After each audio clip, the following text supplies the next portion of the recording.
Warning! This podcast contains spoilers.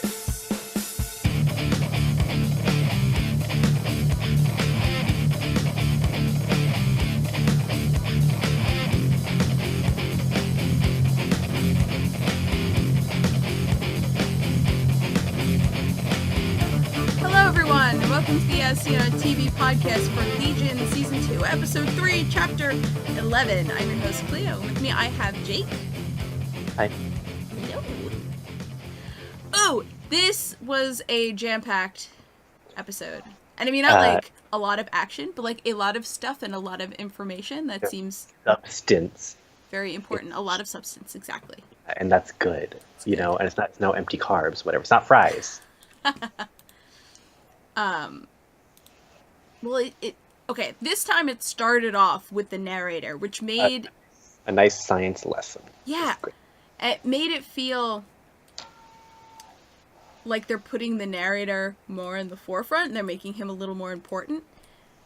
And it's kind of killing me, because they would not have hired Jon Hamm to be the narrator if it wasn't super duper important. Which we'll find out later. What's his deal? They're talking about the nocebo effect, Yes. which I had never heard. I knew it in theory. I didn't know it was called the nocebo. I mean, I just assumed that the negative side of the placebo effect was just called the placebo effect, but with the negative side to it. Well, the placebo effect applies to both the positives and the negatives of taking a placebo. But nocebo, from what he said, it comes from nowhere. Just like your brain, like without having to do anything or take anything, your brain's like, oh, something's wrong. And it's like, thanks, brain, for being a douchebag. Yeah, I looked it up. It says when the mind convinces the body that a harmless substance is harmful. Oh, yeah. Oh, and then they had that weird orange liquid. It's like, oh. Yeah, this will make you vomit. She said it like 4 times. I'm like, please stop. Yeah, and then the whole thing with the cheerleaders was absolutely crazy, and the tick that they all had. Honestly, he listed off a bunch of like mess, hysteria, Events, I wrote these down. And they're all real. Yeah, he wrote these down. The dancing plague of 1518. Yeah. I'm not going to pronounce this right. Tanganyika laughing epidemic. Epidemic, whatever that was. And I didn't get a chance to look these up, but I'm interested in these because they said like the dancing plague. That sounds. As soon as he said the Hindu milk miracle, I was like, no way. And I looked it up. And I was like, holy shit, this was real. Yeah, it's crazy. But okay. So this is the second time this has happened to me recently, and it's messing with my personal sense of reality. But where something I've watched on TV has directly lined up with something I have just read in a book. So I'm reading a book. Actually, it's written by Kristen Ritter, who plays Jessica Jones. Jessica Jones, yeah. It's a good book so far. But a piece of it is a bunch of high school girls who all get sick out of nowhere for no reason. And it seemed to be that one of them like started by faking it, and maybe the others actually got sick. I don't know. It's a mystery. But it's like the whole thing with the cheerleaders was like way too close to what I just read, and I'm like, is everything just a construct in my mind? I wrote this little quote down. It fucked me up. It said, if the idea of illness can become illness, what else about our society is actually a disorder? And then it flashes war and, just like all this news stuff and real life things. And I'm like, humanity, society is a disorder. Yeah, I don't like this stuff. It's really messing with my own personal idea of reality. Anyway, we see the monks, and they take Farouk's body. Actually, we see, in the reflection of Farouk's glasses, we see the fight between him and David's dad. Yeah. I'm pretty sure those were the same illustrations we saw at the end of last season. They looked Hmm. familiar. But anyway, that was the fight, the mental fight. They must not even have been in the same vicinity. I Because don't those think. women, yeah, those women had no idea what was happening. He just face plants in his food. I think it's yeah, because like what I think happened is a certain somebody, Professor X.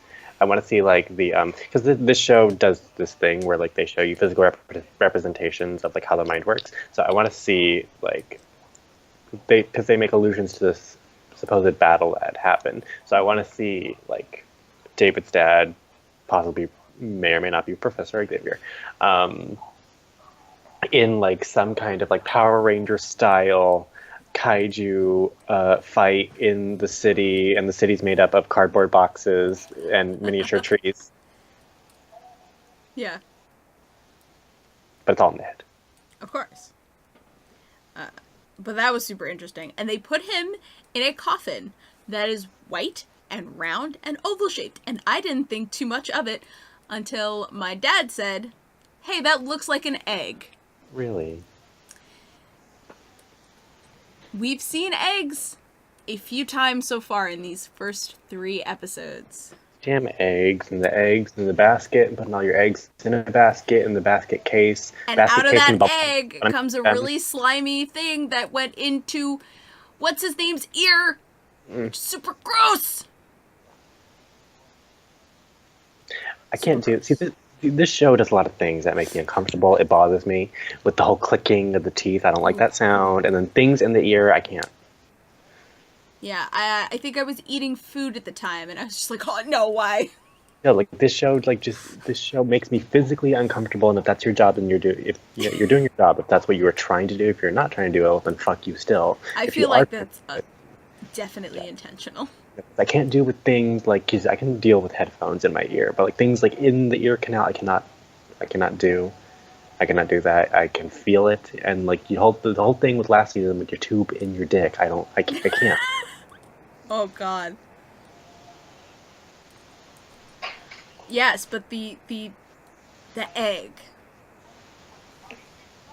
and the slimy thingy, the slimy tiny chicken. Last week I said that I thought the tiny gross chicken is the big bad, that like the worst thing than Farouk that future Sid was warning David about. I don't know anymore. Because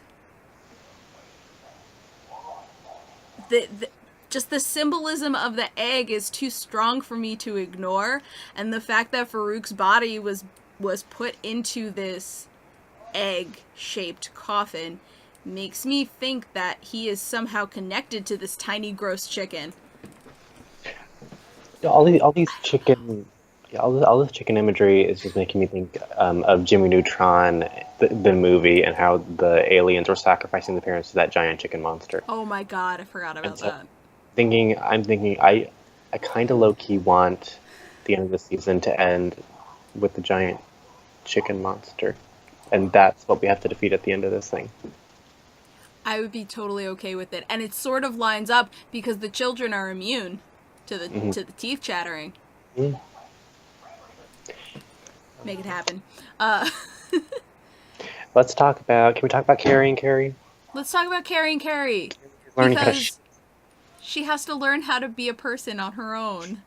And she doesn't like it. He's like, so when you eat, it has to come out. She's like, He started. wait, of my butt? Yeah. Do you need me to help you? She's like, no, I'm good. No. How long do I have to do that? Like almost every day. For what? A month? Oh my goodness. She is basically has the palate of a child. She's never had to eat before. She's never wanted to eat before. So he picked the wrong dish. Crab meat dumplings is not the dish to feed a child. She loved the cream soda. Maybe some soup. I think mac and cheese and chicken fingers should be her first meal. Just putting that out there. That was gross. Yeah, she did not like having to do bodily functions. Oh, just wait until Shark Week. Be like, carry up. See what I did there? No. Carry. Oh, those bodily functions. Right, yeah, she's gonna be real confused when she has her period.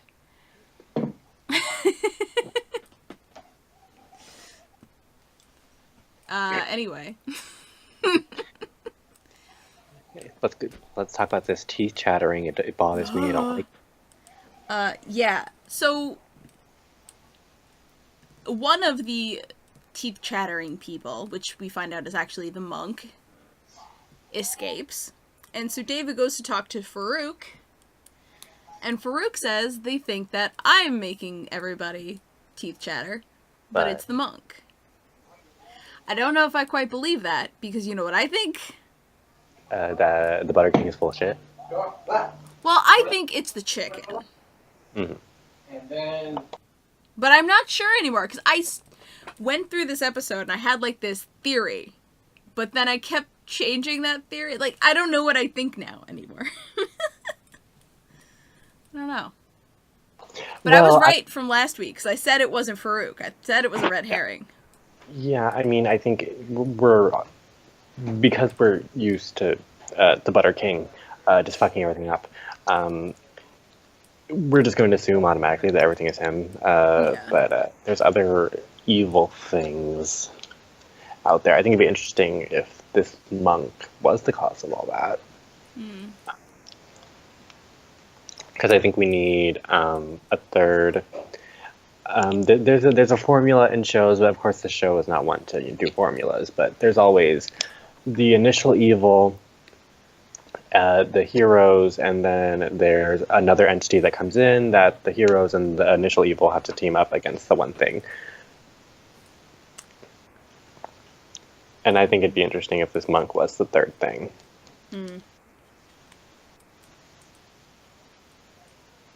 Yeah, I don't know how it all fits. We have a bunch of different puzzle pieces, and right now it seems like none of them fit. But we're probably just missing one. Mm-hmm. And I'm now starting to doubt Future Sid. I hate to say it, I'm starting to doubt Future Sid. But it's Sid, and I like her. Know. Like, but it's sketchy. I don't like it. But I don't think it's Sid. Hear me out. When the gross chicken goes into Wallace's ear, we snap cut and he's in the middle of the hallway with gross stuff coming out of his ear. He looks like he has no memory of what just happened. I think that thing goes in people's ears, takes over their brain, makes them do stuff, then they don't remember. Which is why I also think the teeth chattering is the chicken, because Wallace doesn't remember. Why teeth chattering? I don't know. That's really weird. I'm trying to figure out why.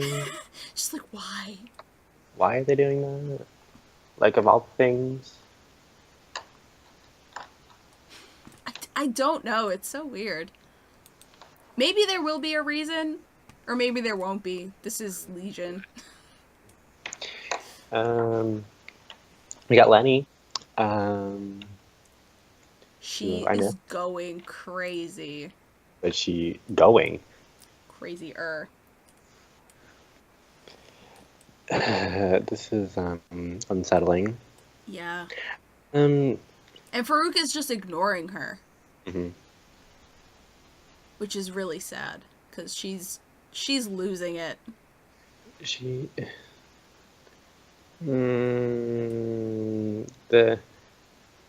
The things and the drugs and the assisted suicide and I don't like these things. You know, I like seeing Lenny. I like seeing Lenny be Lenny, but happy Lenny. Yeah, like crazy happy Lenny, not crazy Lenny. Yeah. I don't think we're ever going to get Lenny back. No, I don't. Not really. I mean, Farouk's not going to let go of her. She's a card in his back pocket he doesn't want to lose. But I don't know why. Like, what else is he gonna do with her? Did he say? He really just said he wasn't gonna let her leave. I mean, I don't know if it's just like a backup body situation. Like that's really all I can think of. Like if these things don't work out with his original body, then he'll just take Lenny's. But Lenny doesn't have a body anymore. Oh yeah, that's right. She's stuck. She's in the just wall. stuck in the mind. Round and round. Yeah. I don't know. He's probably got a plan. For her, maybe. It's probably gross and I won't like it. I don't think it'll be gross. I think it'll just be sad.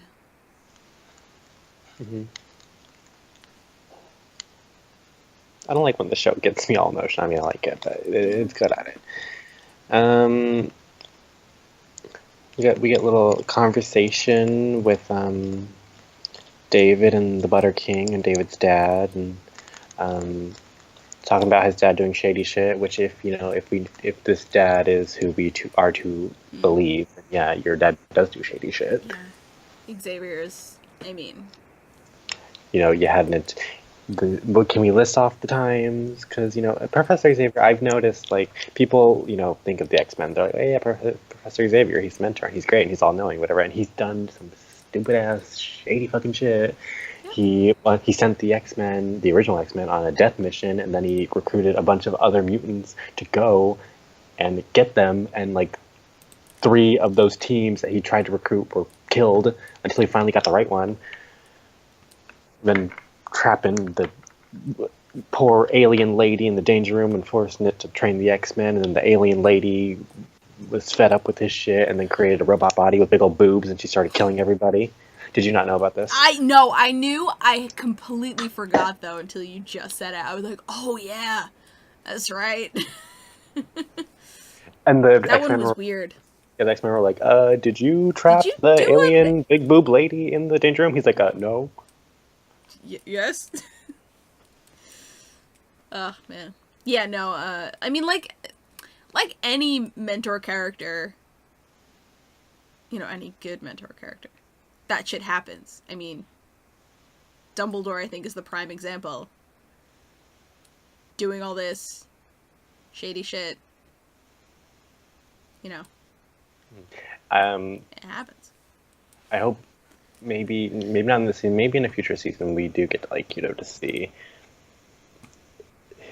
David finally meet his dad and and bring up the shady shit that's been going on. Where's the mama? Yeah, because David still doesn't have a great grasp of reality, because he even said it in this episode. He's like, I'm having trouble finding landmarks. Like, where does this weird shit end and reality begin? So I don't know. And now he's looking into the future, and it's... Yeah, I don't know. I don't know. That would be great to see his dad, though. Especially if it's Xavier. And, who are we going to get to play him? It'd be interesting if, they didn't show his face. If what?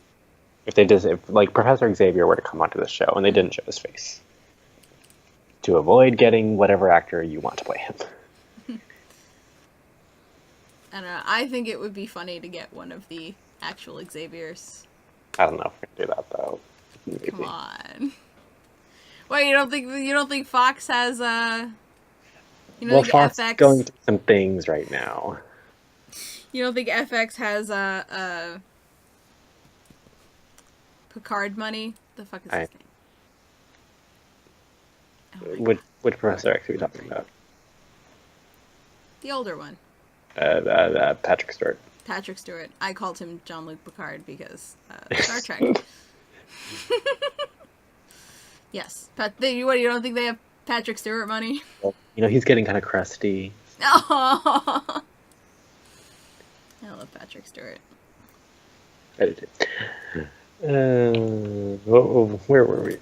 Let's talk about The it. monk, like, hijacks the basket head and his robots. I've been calling them Basket Case and the Bubbleheads. Basket case of the bobbleheads. That's their band Yeah, name. that was very surprising. And I mean, we see earlier that Basket Head has been spying on everyone. I just don't know who Basket Head is, and I don't know what to think of him or I've been imagining what's under the them. basket. Me too. I don't know if it's a face. It's just a. I don't know why, but like I was just watching like the rest of the episodes, and I was like thinking like I'm like okay, for this show, what would be under that basket? If we're thinking about it in the context of this show, A chicken. so like I thought of a bunch of things, and like like I don't know why how I came to this, but like the conclusion I came to that it's just a fish bowl with a fish in it.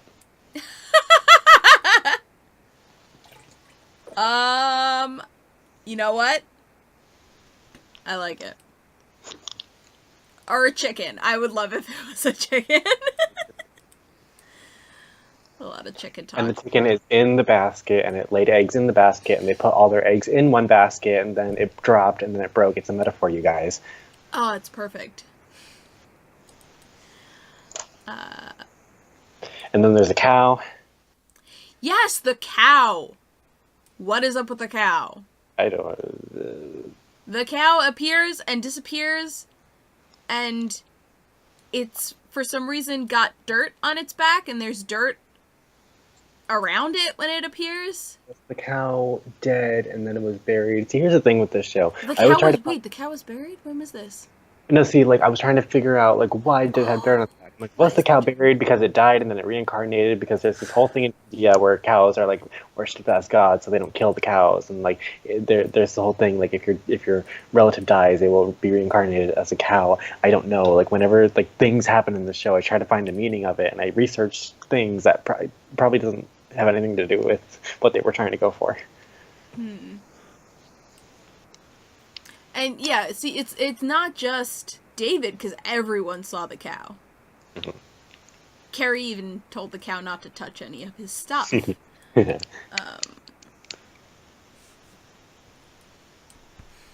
Yeah. Dishonor on you, dishonor on your cow.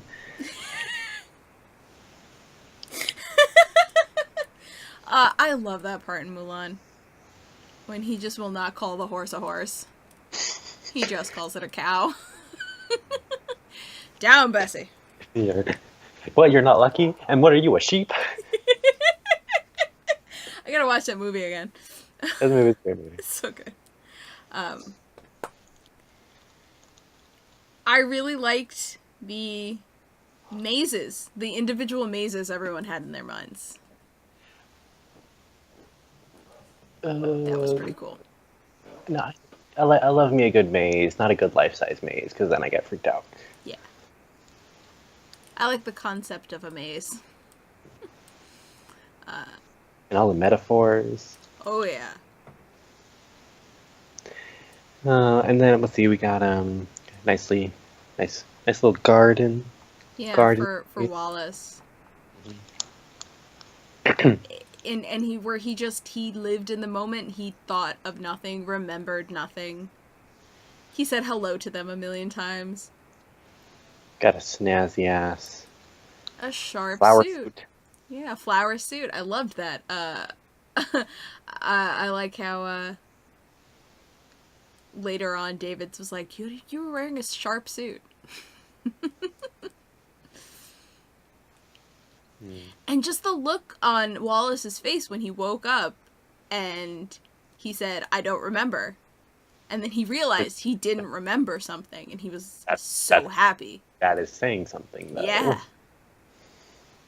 It like took him a second after he said, I don't remember. It's like, oh my god, I don't remember. Which is good and bad because I'm sure remembering about what the the slug chicken did to him would be important. We're gonna call him now Slug Chicken. Slug chicken, yeah. I think it's apt instead of gross chicken, because I mean, it is gross, but still, slug chicken. It's good. Okay, we got Melanie's Maze. It is a text-based adventure game with a minotaur. You've played these, right? These are fun. Yeah. I just did not expect that from Melanie. A text-based adventure game. I didn't know she knew what a video game was. She didn't seem like a video game person, yeah. And this Yeah, I liked it. this Minotaur. We got the Minotaur in the maze. So I'm like, okay, like I understand a reference that they're making now. Finally, I know the symbolism of this. Are you familiar with the Greek myth? Yes. Is that Theseus? Theseus, yes, Theseus, and then he's put into this labyrinth that was made with the Minotaur inside at the center of it. Because the king's wife had sex. Was it Zeus? It was probably Zeus. Yeah, okay, it was no, it was Poseidon this time actually. Poseidon this time. All right, it's usually Zeus. It usually is, but this time it wasn't. The king's wife. She had an affair with her husband with the cow because Poseidon wanted. He told the man, you must sacrifice your best cow to me every year, and this time he didn't want to do that, so he sacrificed a different cow, and then he said, you love your cow so much, well, I will have your wife love your cow that much too, and then she fucked the cow, and then they got the Minotaur creepy baby. I would think that the Minotaur as a baby would be adorable. Maybe, which makes me think maybe, and then I started, reading too much into it again. I'm like, is David the Minotaur? Is that what we're trying to say? I don't know. Is David the bastard child of a cow and a lady? I don't know. Yeah, maybe there is a deeper symbolism there than I thought. I didn't really think too hard on the Minotaur itself. No, actually, at first I thought the Minotaur was Melanie. I thought he was gonna have to touch the Minotaur on the head. But I liked when the Minotaur showed up and they were all like, just nope, nope, nope, nope. They turned around and walked away. Well, it's terrifying. Yeah. Yeah, no, I didn't really. I think that deserves a little bit more pondering. I'll think about that later. But what was the meaning of this? Yeah.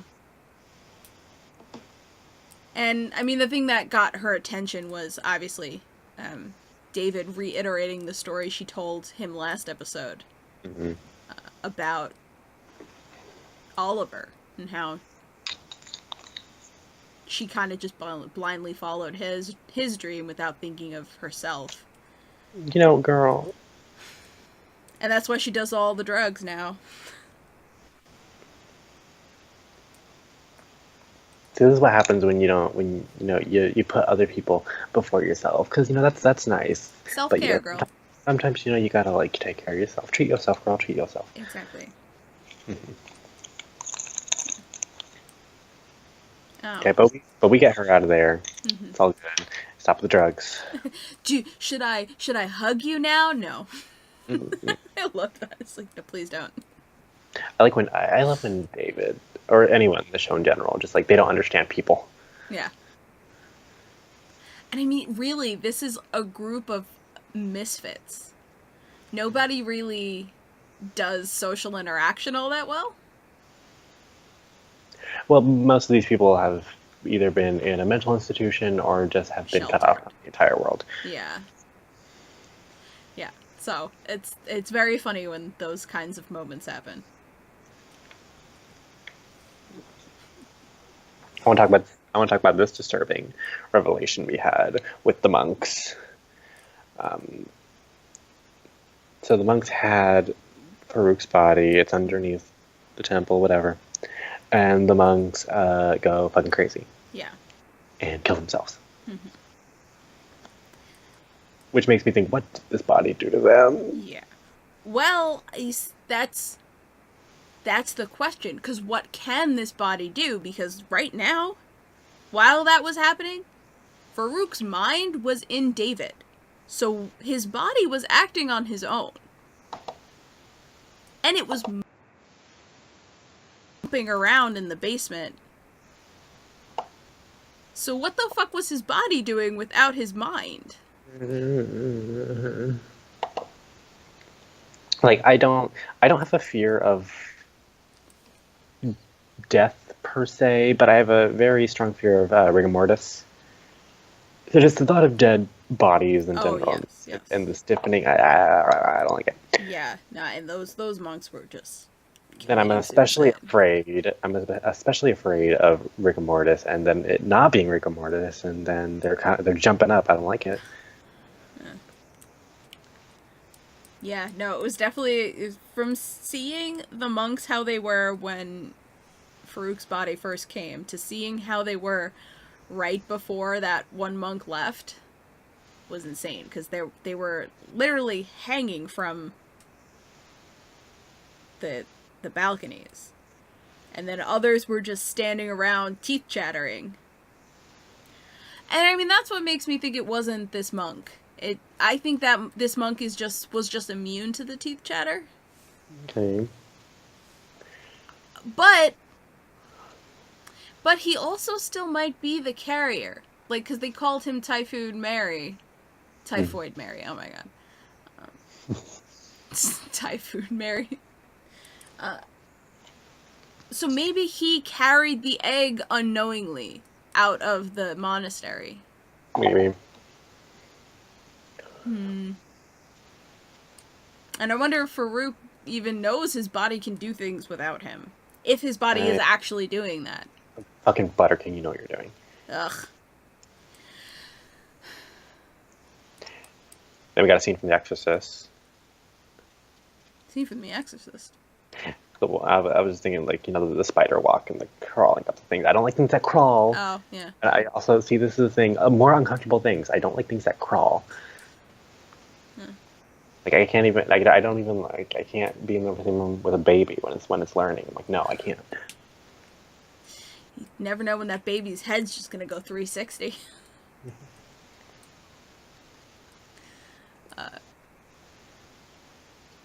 Yeah, and he, at the end, I hated how this episode ended, because it was, like, so abrupt. And I mean, this show has ended episodes abruptly before, but this one had no, like, feeling or emotional impact. Like, I think it would have been better for them to end it with him finding Sid like that, instead of how it ended where he was just, like, running through, like, a field? Was it a field or a forest or a weird thing? Weird place? Weird places are.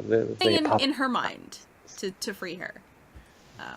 I don't know. It was just a very weird place to cut and end, you know? I don't know. Just my thought there. But the monk kills himself. He throws himself off a building rather than... Huh? We need more of that in this show. Yeah, because an entire, you know, monastery full of monks didn't just commit suicide. So yeah, you know. I don't know why, but, like, just the thought of, like, monks killing themselves is... And not for their cause. Yeah. These are men who have, they all seemed like they were men. I don't want to be sexist, just... They all looked male. Monks tend to be male. But... Yeah, that's true. These are all people who have dedicated themselves to enlightenment in one form or another. And then to have some external force drive them so crazy that they all commit suicide. Almost all. And I don't know how that goes well in your belief to do that. So yeah, it just bends me the wrong way. I don't like it. It sucks. It's no good. So good job. A+. Did we miss anything in this episode? I feel like we got. If there were, like we and we nailed it. were to cover every single thing that happened in the episode, we'd be here forever. Because there's a lot of bits and things in the episodes that sometimes you have to look over. You need to go back and watch it again. That's what I love about the show, it's the rewatchability. Yeah. So next episode is chapter 12. David is tested. And tested. And tested. Great synopsis. Love it. On point. Yeah. So he's got to take a standardized California state test that we all had to do. Well, you didn't have to do, but I feel like he's gonna be like stuck in Sid's mind the entire episode. No, he has to take a driving test. That's all. I mean, he has been in a mental institution. I don't think he's ever, most of his life, I don't think he's ever taken a driver's ed class, so. I don't think you would have to. You just go for it. Yeah, he'll be fine. I'm sure he won't crash. He's like, I just got myself a 39% on the written test. I think I can do a little more than a right turn. Oh, yes. And we find girl Carrie, teeth chattering away, and he goes into her body again, instead of the other way around. He comes out. Is he going to be the same way? Or is he going to fix her in there somewhere? I don't know. I think my question now is, for them at least, is she not going to be able to go in to him anymore? This might solve the aging problem. Mm-hmm. And they might catch up to each other. That would be nice. But she'll probably hate it. So. Well, she's hating everything right now. She's hating her bodily functions, and she's hating this eating thing. You know what? I hope that, since she's such like a fetus? A fetus? No, but she likes to punch things and, you know, do physical activities and stuff. I hope she, like, you know, I don't know, meets a nutritionist and learns how food can make the body work better and, you know, that kind of shit. And doing her meal prep. Exactly. I would love to see, like, that version of Carrie. Mm. Like, she just learns all this stuff about food. Yeah, we could do an 80s training montage. Oh my god, yes. Because, well, this show takes a lot of influences from, like, 60s and, like, 70s exploitation films, but, like, we can do a little bit of 80s. It's fine. We do a few 80s horror references. We can do a nice Rocky-style montage. I would love that. Yes. Her climbing up stairs and whatever else. Yeah. Because, I mean, she does love that kind of physicality. Mm-hmm. It's like, maybe she realizes it all works together, then she'll like doing things like eating food. And not just cream soda. But cream soda's good. Cream soda's pretty good. I don't blame her. I don't either. Alright, you got anything else to say about this episode? I think I am good. Awesome! So, Jake, where can the people find you? Find me and all of my giggles and monsters and mayhem on Twitter, tweetme@3.thelife at ToNorland, that is TONOWHERELAND. Join the Norland Society. And you can find me at Cleomoto on Twitter, Twitch, and Pinterest. You can also find me at Cleomoto Crafts on Etsy and on Facebook. I make things like Disney princess crowns, although this one is a necklace. It is Pocahontas. And Wonder Woman tiaras and things like that. Go check it out. You can find all of us at ASOTV Podcast on Facebook, Twitter, Gmail, Google+, and right here on Twitch and YouTube. Follow us for some more podcasts from some of your favorite TV shows and the like.